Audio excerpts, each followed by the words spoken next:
शब्दांचे मोती व्हावे शिंपल्यात गोठून जावे, शब्दांचे मोती व्हावे शिंपल्यात गोठून जावे, भावाचे प्राक्तन तेही अक्षरात संपून जावे, अक्षरात संपून जावे. जेव्हा अशा सुंदर अक्षरांचा वृक्षच बहरतो ना, तेव्हा कुठलाही कार्यक्रम हा रंगतदारच होतो. तुम्हीही तुमच्या अशा एखाद्या रंगतदार कार्यक्रमासाठी सभागृह शोधताय? चला तर मग बघूया अक्षरवेल सभागृह. शहरातील अगदी मध्यवर्ती ठिकाणी म्हणजे नवी पेठेत असलेले हे सभागृह. सभागृहाचं वैशिष्ट्य म्हणजे हे तळ मजल्यावर असल्याने ज्येष्ठ नागरिकांसाठी अतिशय सोयीचे आहे. सभागृहाच्या सुरुवातीला 10 ते 12 दुचाकी लावण्याची सोय देखील आहे. बाहेर फलकावर आपण आगामी कार्यक्रमाच्या सूचना लावू शकता. सुरुवातीलाच हे सभागृहाचे सुंदर असलेला दरवाजा आपल्याला आकर्षित करतो. नावाप्रमाणेच अक्षरांची सुंदर वेलच बहरलेली येथे तुम्हाला दिसेल, जी मलाही खूप आवडली.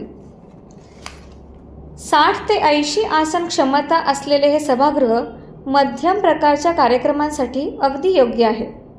अद्ययावत सोयींनी सुसज्ज व वातानुकूलित असलेल्या या सभागृहात स्टँड माईक, कॉर्डलेस माईक असे 4 माईक व त्यासाठी लागणारी सर्व सामग्री उपलब्ध आहे. येथे एक लहान वेशभूषा कक्ष देखील उपलब्ध आहे.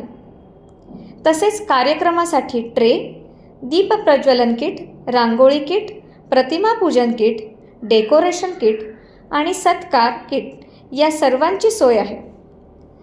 म्हणजे इथे कार्यक्रम करणं किती सोपं आहे, नियोजनाची कटकटच नको. आणि हो, ही आहे स्नॅक्स आणि कोरडे पदार्थ देण्याची 300 स्क्वेअर फीटची खास जागा, जिथे चहापानाचा आस्वादही घेता येईल.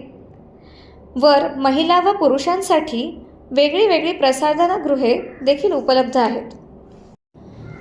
हे सभागृह सर्व प्रकारच्या अभिजात, साहित्यिक, सांस्कृतिक, शैक्षणिक आणि समाजोपयोगी कामांसाठीच देण्याचे आतिश जैन फाउंडेशनद्वारा निश्चित केले गेलेले असून, याद्वारे मिळणारा पैसा हा संस्थेच्या सामाजिक उपक्रम आणि समाजातील वंचित घटकांच्या सबलीकरणासाठी वापरला जातो.